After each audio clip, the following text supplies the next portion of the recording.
Ons Vader wat troon in die hoogste hemele, U is wie U sê U is. U openbaar Uself aan Moses as die een wat was. Toe Israel nog in Egipte was, reeds daar saam met hulle was. Die een wat is, vandag hier, met en by ons in hierdie heilige vergadering. Die een wat sal wees tot in alle ewigheid, en daarin, Vader, hoef en kan ons nie twyfel nie. Want U maak Uself deur U Seun aan ons bekend, as die koning van alle konings. Ja, Vader, en dan buig ons as gelowiges gewillig en alleenlik aan U en voor U die knie. En wanneer ons die knie buig, dan erken ons daardeur. Ons is U skape, ons is U eiendom. En ons word regeer deur 'n goeie herder, Jesus Christus.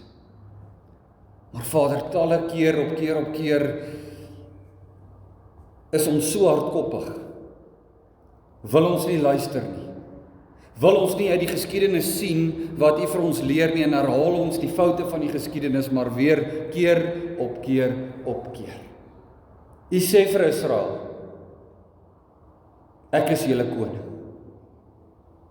En wat doen Israel? Met volle ywer gaan soek hulle na 'n menslike koning.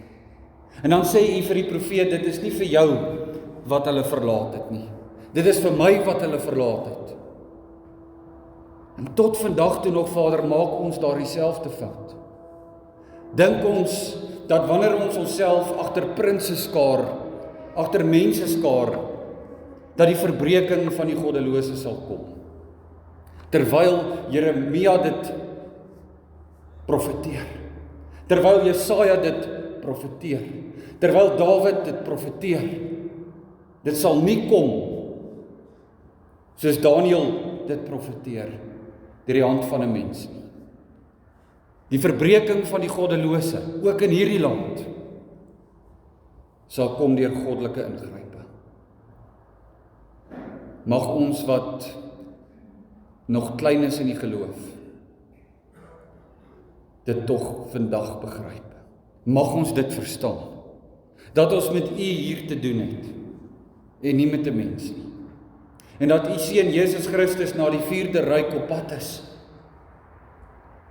Daardie verskriklike dier, die 4de dier wat Daniël sien, die Romeinse ryk, met die 10 koppe, die 10 leiers deur die geskiedenis, na hom is daar nie nog, behalwe Jesus die Christus.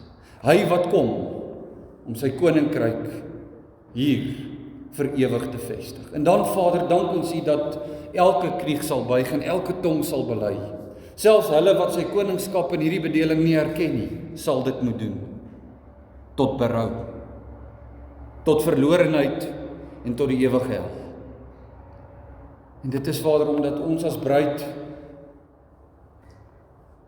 nie meer in volkomenheid aan die waarheid van U woord vashou nie. Dat ons nie meer 'n indringendheid het om vir die wat buite Christus is te gaan verkondig. Daar is nog genadetyd oor. Hy wat op pad is nie liewe Jesus nie. Hy wie op pad is die koning van alle konings, om te oordeel met 'n swaard in sy hand.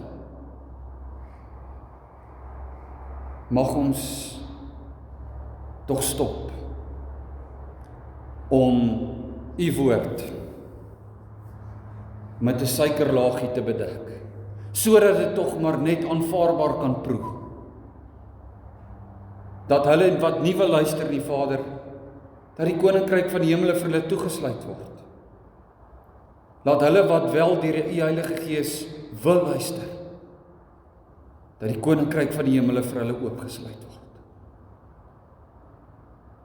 Vader, elkeen van ons skiet tekort en ver tekort wanneer ons praat oor ons eie godsdiens, en ons word vanoggend gekonfronteer daarmee. Dis nie maklik nie, dis nie lekker nie. Maar niks in die lewe wat maklik en lekker is, hou baie lank nie.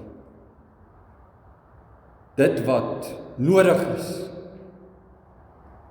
dit is wat ons vanoggend uit u woord gaan hoor. Maak ons harte sterk, sodat ons hierdie boodskap kan ontvang. Sodat ons hele wese vir u kan offer.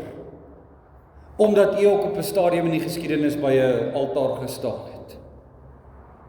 En u nie gemors op daardie altaar gesit het nie. Maar u eie seun, Jesus, die Christus. Dankie daarvoor. Amen.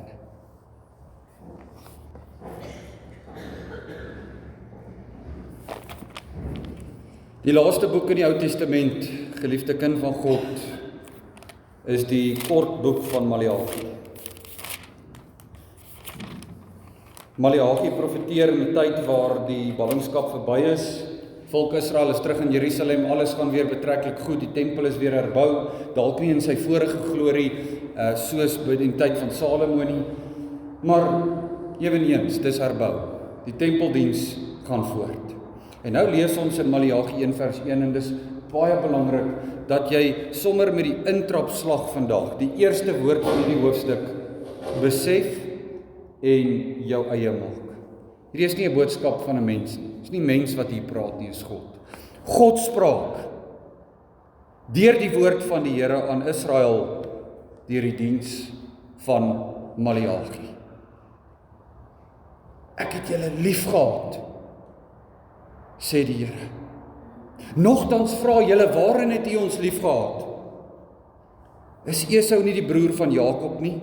Spreek die Here. Tog het ek Jakob lief gehad, maar Esau het ek gehaat, en sy gebergte 'n wildernis gemaak, en sy erfdeel aan die jakkalse van die woestyn gegee. As Edom sê, ons is wel verwoes, maar ons sal pynhope weer opbou, dan sê die Here van die leerskare dit, laat hulle bou, ek breek dit tog af. En die mense sal hulle noem grondgebied van goddeloosheid en die volk waarop die Here vertorend is tot in ewigheid. En julle oë sal aanskou en julle sal sê, groot is die Here oor die gebied van Israel. En dan veral van hierdie woorde af vers 6 af. 'n Seun eer die vader of sy pa, anders vertaal.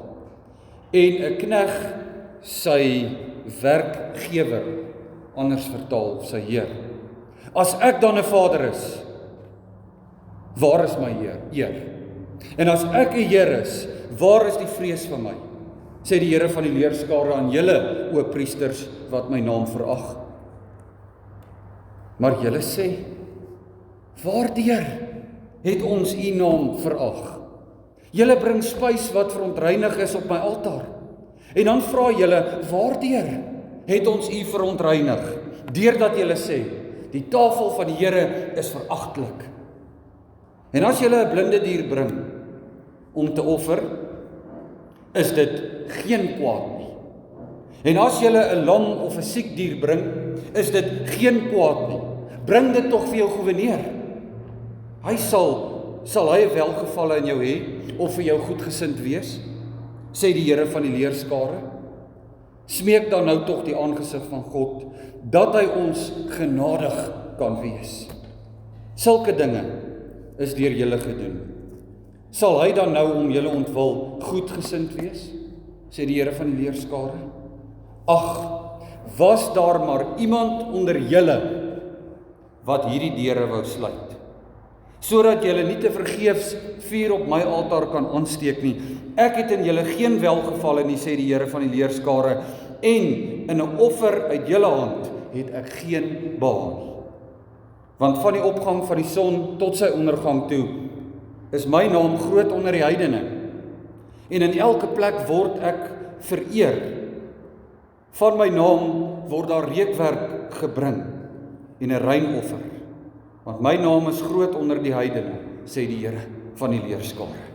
Julle daarenteen ontheilig dit, as julle sê, die tafel van die Here is verontreinig. En wat sy opbrengs betref, sy spys is veragtelik. En kyk, julle sê, wat 'n moeite. En julle verag dit, sê die Here van die leerskare, en julle bring geroofde en lam en siek diere, so bring julle dan die offer. Kan ek dit met welgeval uit julle hand aanneem, sê die Here? Vervloek is ook die bedrieër, wat terwyl daar onder sy kleinvee 'n manlike dier is, 'n gelofte doen en tog iets wat vermink is aan die Here offer. Want ek is 'n groot koning, sê die Here van die leerskare, en my naam is gedig onder die heidene. Ons lees tot sover. Is 'n paar sake wat ons uit hierdie hoofstuk gaan uitlig. Dit wat aandag gaan geniet is in vetgedrukte letters. Geliefde gemeente van Jesus Christus, daar is 'n bitter groot gevaar om iets halfhartig te doen. Gaan toets dit in jou eie lewe. Gaan na jou werk toe en gaan doen van nou af alles halfhartig. En kyk hoe lank is jou werkgewer vir jou genadig. Jy het seker al dit in jou lewe ook ervaar, dat jy dalk iets anders halfhartig aangepak het, en dan kom jy by die punt, dan kyk jy na die storie wat jy aangevang het, en dan sê jy, weet jy wat, ek kon dit maar eerder gelos het. Soveel tyd, soveel kamstige moeite, en dit was nie die moeite werd nie. Halfhartigheid is die siekte van ons tyd. As jy my nie wil glo nie, kan ek vir jou 'n foto wys van hoe hierdie gebou laas Sondag gelyk het en hoe hy vanoggend lyk. Halfhartigheid is die siekte van ons tyd. Want ons soek vinnige oplossings. Kits alles. Kits dit, kits dat. Ons moet vinnige oplossings kry. Alles moet afgejaag wees. Solank ons dit net halfhartig kan doen. En nou kan hierdie halfhartigheid baie maklik oorspoel na jou geloofslewe toe. Jy moet waak daarteen. Dit het met Israel gebeur, kan met jou ook gebeur. Hulle is terug uit ballingskap uit. Dankie tog, Vader het hulle verlos. Die tempel is herbou. Hulle kan voortgaan met die offerdiens. Daar is net een groot probleempie. Halfhartigheid het ingetree. Wanneer tree halfhartigheid in jou lewe in?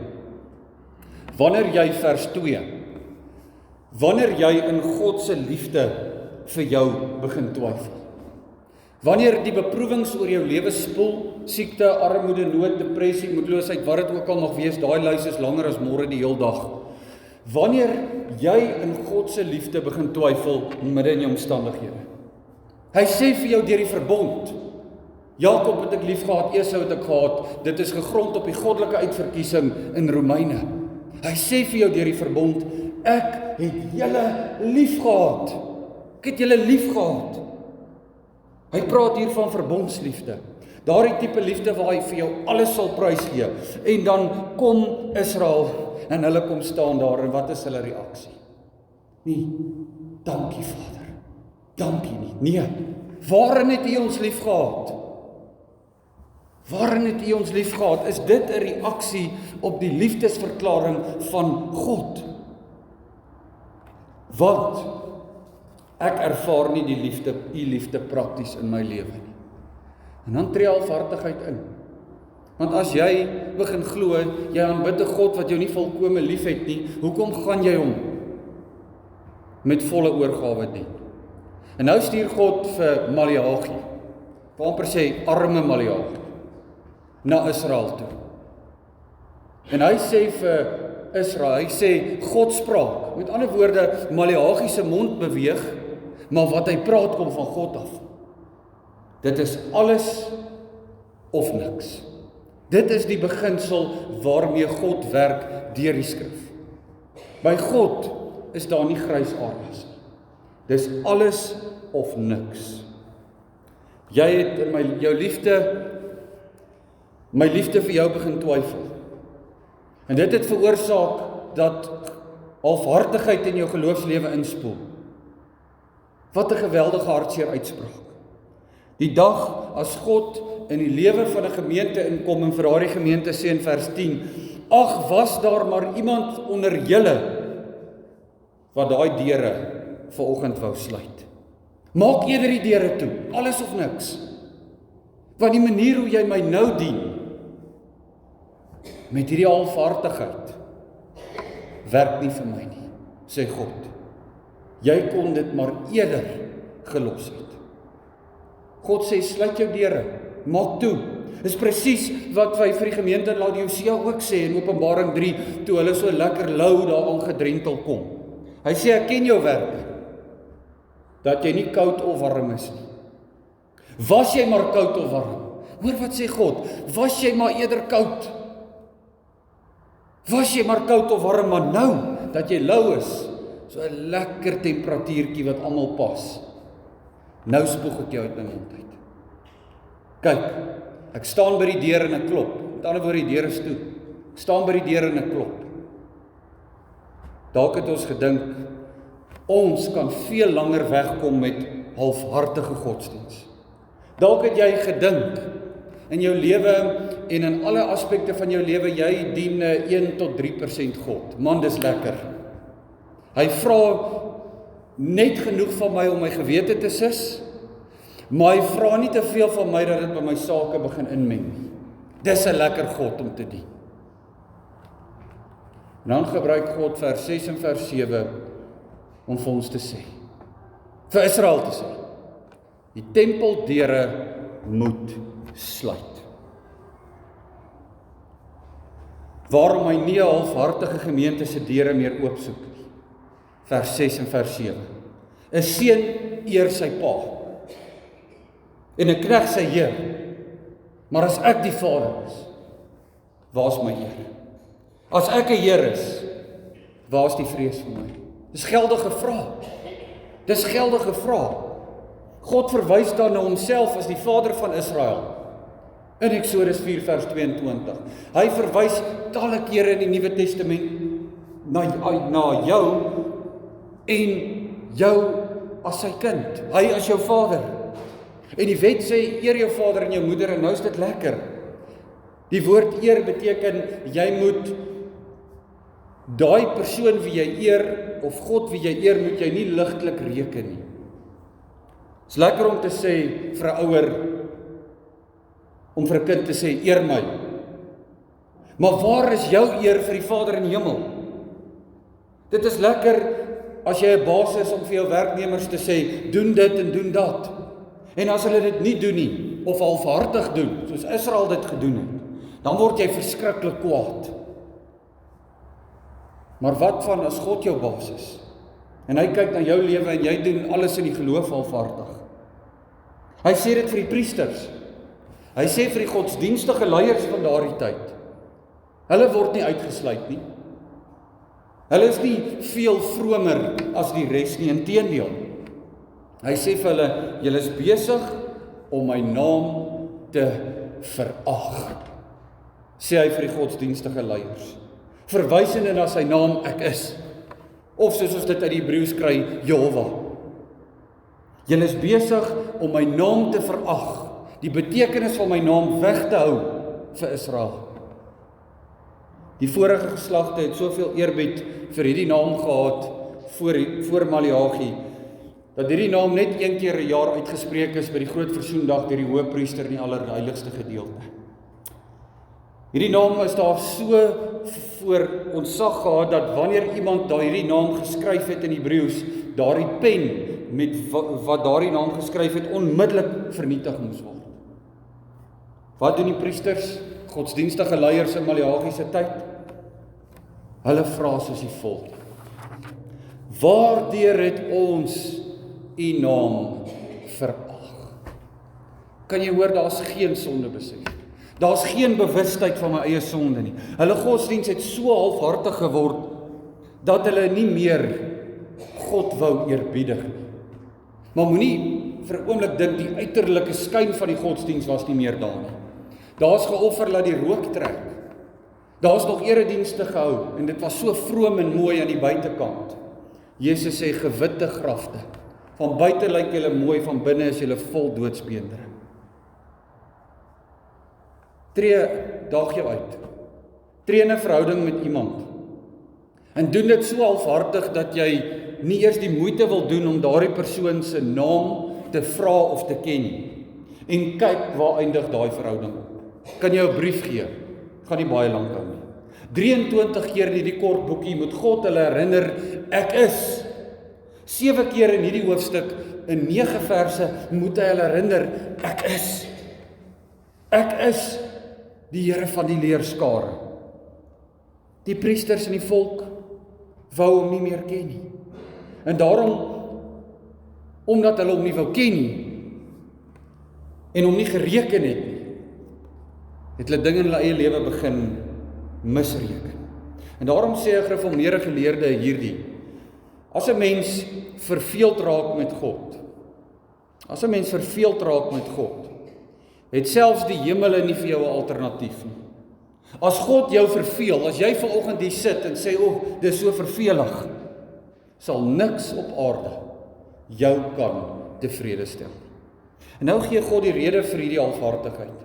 Maar voordat hy dit doen, gebruik hy 2 voorbeelde, Kain en Abel, in Genesis 4. En dit is die lyn van die verbond. Albei was landbouers. Albei het die beste gebring as offer vir God. So wat is die verskil? Is God dan nou nie onregverdig nie? Abel se offer word aangeneem, Kain se offer word verwerp. Hoekom? Want God sê in 1 Johannes 3, Kain het sy offer met 'n bose hart gebring, maak nie saak hoeveel dit was nie. Abel het sy offer in die geloof gebring, maak nie saak hoeveel dit was nie. God kyk na die gewer, voor hy na die gawe kyk. Nou lees ons baie duidelik in Lukas 21, as Jesus op 'n dag gaan staan, en hy sien daar by die tempel, begin hulle geldstukkies ingooi, en dan kom 'n weduwee en sy gooi 2 stukkies in. Dan sê sy, waarlik ek sê vir julle, hierdie arm weduwee het meer gegee as julle almal hier. Jy sien, die simptoom van halfhartigheid is dit. Maar die oorsaak kom in vers 8 en vers 9. En as julle 'n blinde dier bring om te offer, is dit geen kwaad nie. En as julle 'n lam of 'n siek dier bring, dan is dit geen kwaad nie. Bring dit vir jou goewerneur, sal hy 'n welbehae aan jou hê of jou goedgesind wees, sê die Here van die leerskare. Hoor jy God se absolute redenasie vermoë hier? Hoe ironies dat dit juis daar by die altaar is waar God se kinders se halfhartigheid ontbloot word. Dis daar by die altaar. Dis daar waar die gelowiges moet ontmoet, waar hulle halfhartigheid ontbloot word. Nie Woensdag in die ry by die verkiesing. Daar het hulle gestaan by hulle duisende. Maar vanoggend, nee, ek is nog bietjie moeg. Want ek het vir 'n aardse koning gaan stem. Ek het gedink deur die hand van 'n mens sal hier verandering kom. Hoe ironies dat die voet van die altaar die plek word waar halfhartigheid ontbloot word. Terwyl dit juis die altaar is waar God alles vir jou kom gee het. Toe hy sy seun op daai altaar aan die kruis op Golgotha neersit, die Hebreërskrywer sê, het hy nie gemors gebring nie. Hy het sy seun gebring. Sy alles. Nee, nogtans vra Israel, waardeur het ons u verontreinig? Hoor jy? Hoe doen ons u onreg aan? Terwyl hulle gebreklike goed na die tempel toe sleep. Sien dit gou vir 'n oomblik in jou geestesoog uit God se perspektief. Vra jou mooi. Siek diere, diere wat krippel loop, diere wat blind is, wat aan 'n halsband gelei moet word, anders te weet hy nie waar gaan hy heen nie, word na die tempel toe gesleep. Diere wat oortrek is met die swere, dat jy amper nie die diertes en al die vleie kan sien nie, word daar in die tempelpoorte ingelei. En dan word daar aan die voet van die altaar neergegooi. Goed waarmee hulle nie wou teel nie, want dit sou die standaard van hulle kudde afbring, is goed genoeg vir die tempel. En geliefdes, dit maak 'n mens so heilig woedend jy wil skreeu.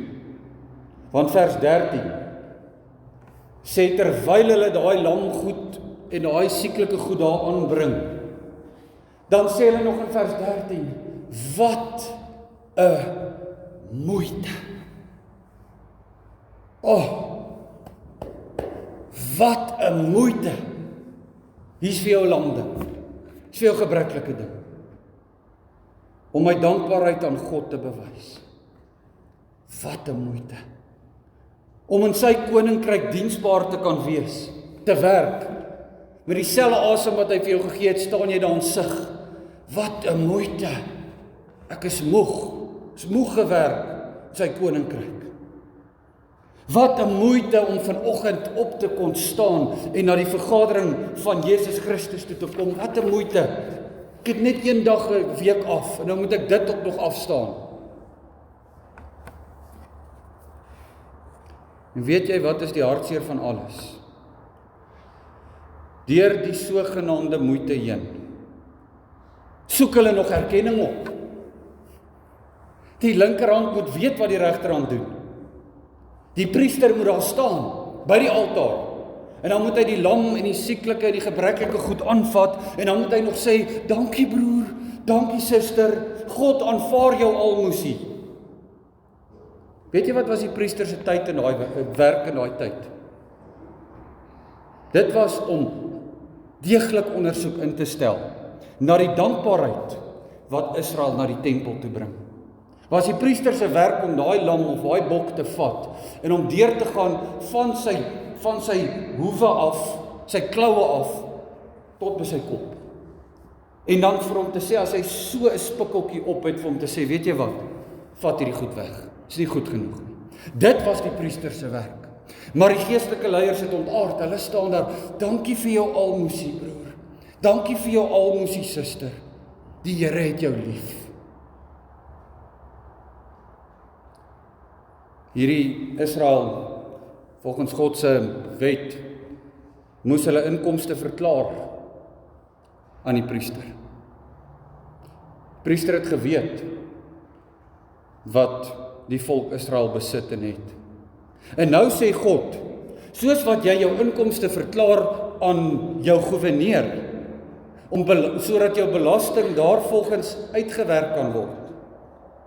So moes jy in daardie tyd net so jou inkomste verklaar aan die priester. Dit was die priester se verantwoordelikheid om toe te sien dat 'n gemeente God nie halfhartig dien nie. Die priester se geheue is kort. Hulle het vinnig vergeet wat met Nadab en Abihu gebeur het toe hulle gemors op die altaar gegooi het. En hulle redeneer, en hoe baie van ons redeneer nie vandag dieselfde nie. En dit strek nie net tot die stoffelike nie, broer en suster, dit strek tot by jou hartsgesindheid, dit strek oor jou hele lewe. Hulle redeneer, 'n brandsiekoffer is daarom beter seker as geen offer. Hoor jy hoe verval, hoe doet ons verval? Halfhartige godsdiens is daarom seker beter as geen godsdiens nie. Om lou te wees is daarom seker beter as om koud te wees. Verkeerd. God soek dit nie. Hou jou almoes. Hy het dit nie nodig nie. Want hy is die alleen eienaar van alles en almal op aarde. Psalm 24 sê alles behoort aan hom. Alles. En hy sê vir Jesaja, vir die volk deur Jesaja, bring nie meer skynheilige offergawes.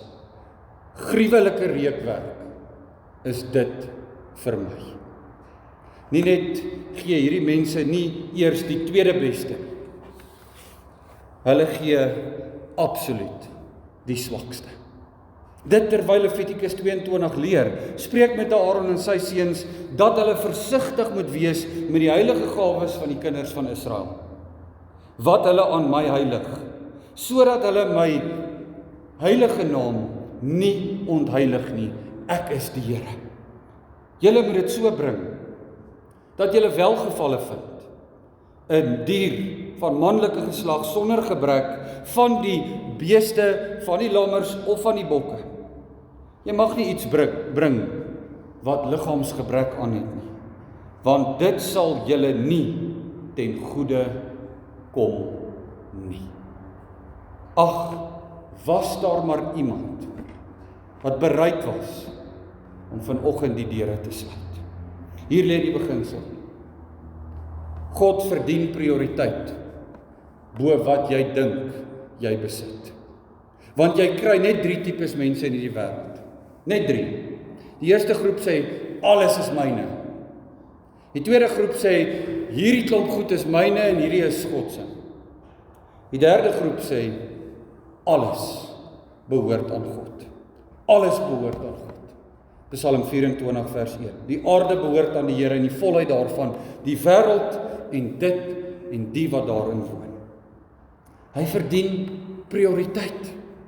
Hy verdien nie halfhartigheid nie. Dit is waarom God nog altyd die eerstelinge gevra het.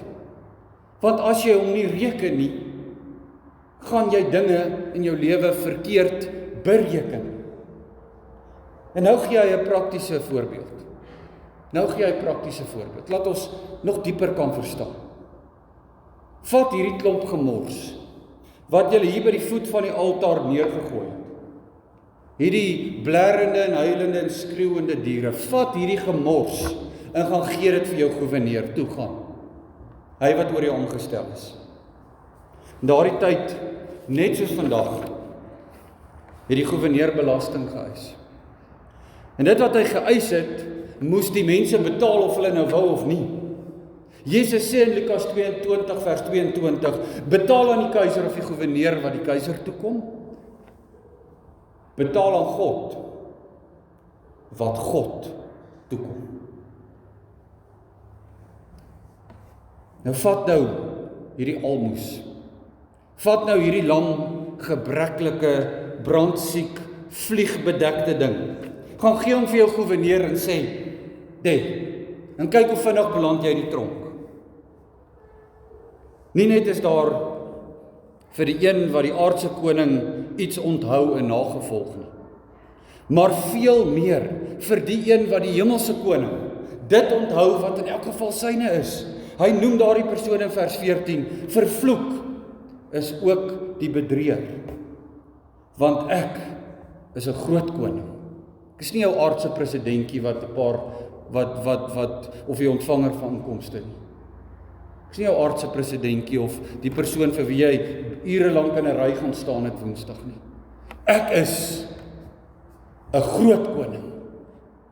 My gelyke is daar nie. Ag, was daar maar iemand wat die deure wou sluit. Wat 'n geweldige, hartverskeurende gedagte.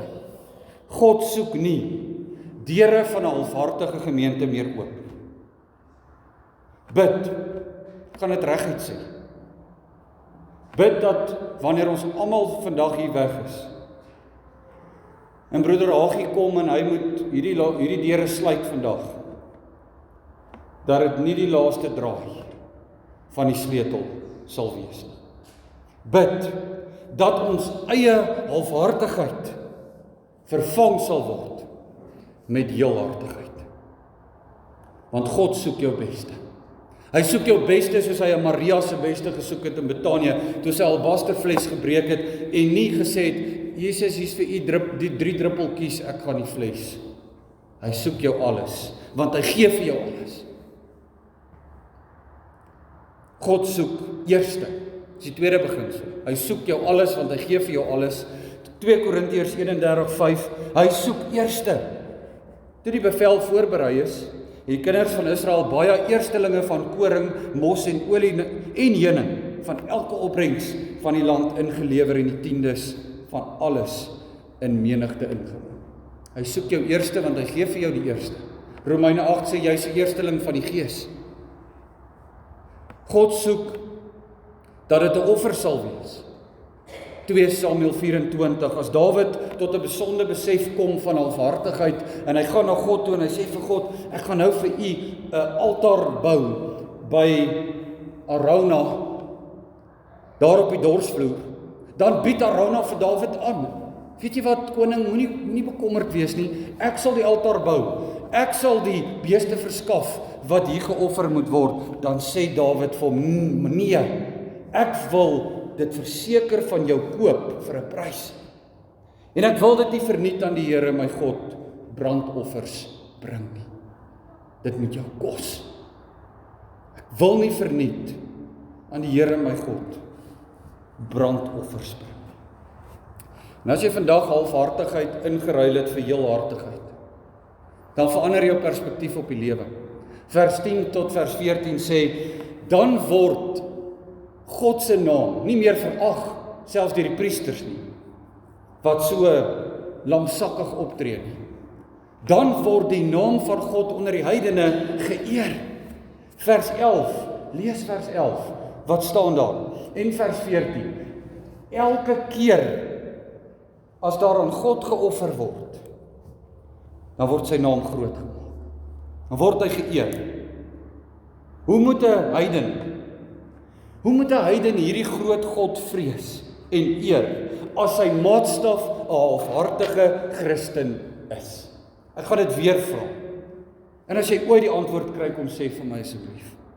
Hoe moet 'n heiden, iemand wat deel is van hierdie wêreld, hoe moet hy hierdie groot God vrees en dien en eer, as sy maatstaf 'n halfhartige Christen is? Dis waarom een skrifkenner gesê, jy kry nie iets meer elendig, miserabel, jammerlik, as 'n halfhartige Christen. Daar's niks op aarde meer jammerlik en elendig as dit. Jy het die volle rykdom, jy het die volle omvang van die evangelie, en jy doen dit met 'n halwe hart. Die Heilige Gees sê volgens deur Maleagi, en dis die oproep in vers 9. Smeek dan nou tog die aangesig van God, dat hy ons genadig kan wees. Daar's nog tyd. Hy wil nog genadig wees. Smeek hom. Want na hierdie halfhartigheid wat Maleagi aangespreek het, is God vir 400 jaar stil uit die hemel uit. In die hemel kom daar nie 'n stem uit hierdie besondere openbaring. Vir hulle gesê, vat julle lam en julle siek goed hierso, vat dit weg, en vir 400 jaar is hy stil. Hy praat nie. En dit is eers as jy besef hoe genadig God vir jou was, dat jy hierdie saak in die regte perspektief gaan verstaan. Dat jy nie hier gaan uitloop en gaan sê, o ja, vandag moes nou maar net weer dankoffer nie. Dan gaan jy begin verstaan waaroor dit gaan. 400 jaar later staan God ook by die voet van die altaar. Moenie dink, die Vader was nog nooit by 'n altaar nie. Hy kon kies wat hy op daai altaar vir jou lê. Hy kon siek en lam en krepeel gemors op daai altaar gesit het, dan was jy vandag in die hel. Weet jy wat doen hy?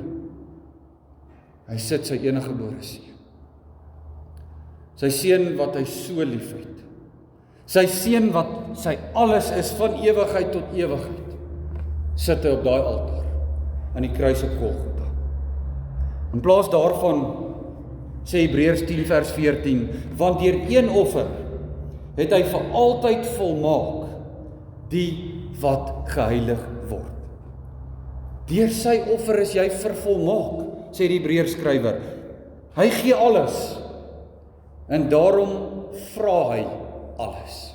Hy vra jou mens wees. Soos Johannes Calvin eendag ontstaan het en gesê het, ek offer my hart. Ek offer my hart. Soos Paulus vir die gemeente in Rome sê, ek vermaan julle, dat julle julle liggame stel as 'n lewende en heilige, aan God welgevallige offer. Dit is julle redelike godsdiens. Want nie net bly 'n heelhartige gemeente se deure oop nie. Nie net beloof God ons vandag, as daar gesindheidsverandering kom en ons is 'n heelhartige gemeente, dat hierdie deure geopen gaan bly nie. Hoor wat sê in Maleagi 3 vers 10. Hy sê, bring die hele 10de na die skatkis, sodat daar spys in my huis kan wees. En toets my. Toets my tog hierin, sê die Here van die leerskare, of ek vir julle die vensters van die hemel sal oopmaak, en op julle oorvloedige seën sal uitstort. Dis ook een van die moeilikste dinge om prakties in jou eie lewe te glo. God wat vir jou sê, toets my. En hy het nog nooit 'n toets gedop. Toets my. As jy jou halfhartigheid afsterf, en dit inruil vanoggend vir heelhartigheid deur die werk van die Gees, dan lewe jy nie met oop deure nie. Jy lewe met 'n oop hemel bo jou. Smeek God aan jou, dat hy jou genadig kan wees. Wat 'n mooi getuienis is dit nie dat God deur die dekades heen, hierdie ou gemeentetjie, hoeveel rede en hoeveel kans het hy al gehad om te sê, ek sluit nou julle deure. As jy nie weet daarvan nie, kom praat eendag met my. Dit was haarbreedte, of hierdie gemeente, sy geskiedenis was daarmee heen.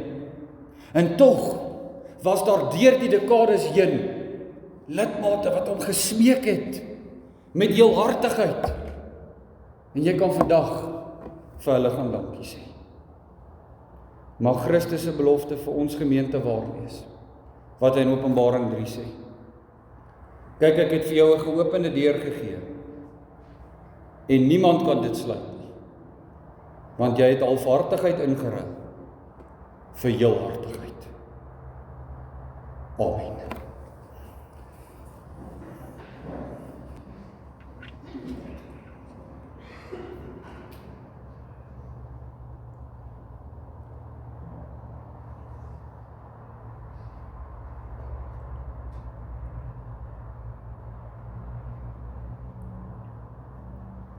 Hemelse Vader, was daar tog maar vandag iemand wat die moed gehad het om hierdie deure te sluit. Maar U bewys genade.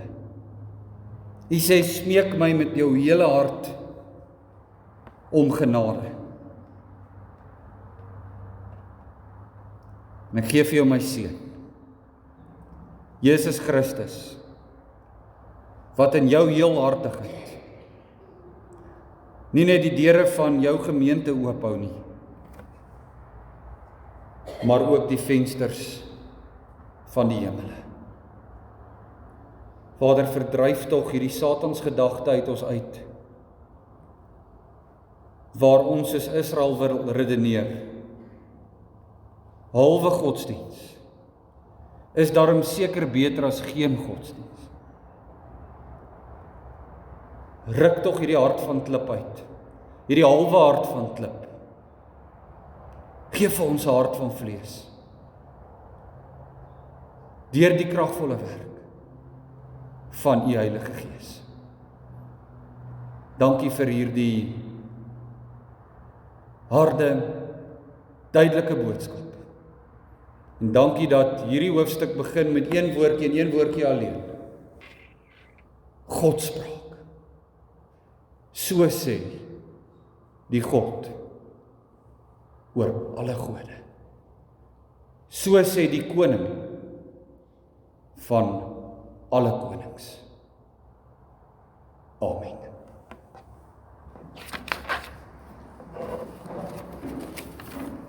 Daar is nou geleentheid vir die diens van barmhartigheid.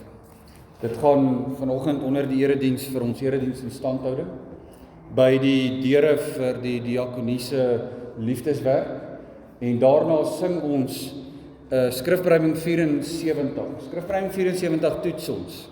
Hoe lank is ons bereid om nie halfhartig te wees nie? Hoe lank is ons bereid om God met 'n heelhartige hart te dien? As daar nie vrye boom, as die vrye boom nie meer dra nie, as daar nie meer druiwe is nie, as daar nie meer beeste of kleinvee is of niks nie, nogtans.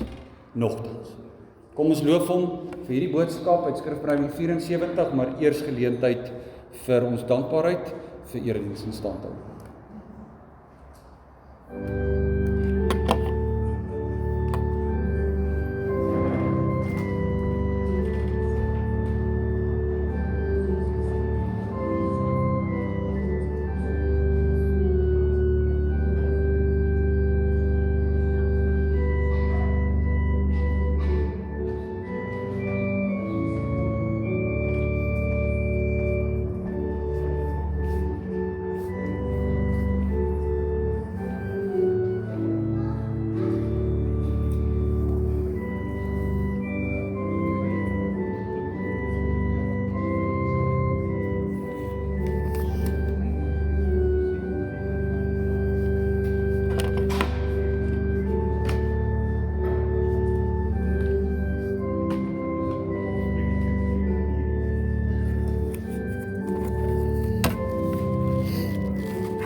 Geliefde kind van God, God wil jou nie vanoggend laat gaan voordat hy jou seën. Voordat hy vir jou sê, jy wat vanoggend deur die Heilige Gees opgestaan het om in die heilige vergadering van Jesus saam te kom, sonder om te sê, wat 'n moeite. God wil jou seën. Vang hierdie seën, maak dit jou eie. Die Here sal jou seën. En hy sal jou behoed. Die Here sal sy aangesig oor jou laat skyn en hy sal jou genadig wees. Die Here sal sy aangesig oor jou verhef en hy sal aan jou vrede gee. Amen.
Hallo oom, gaan het goed met oom?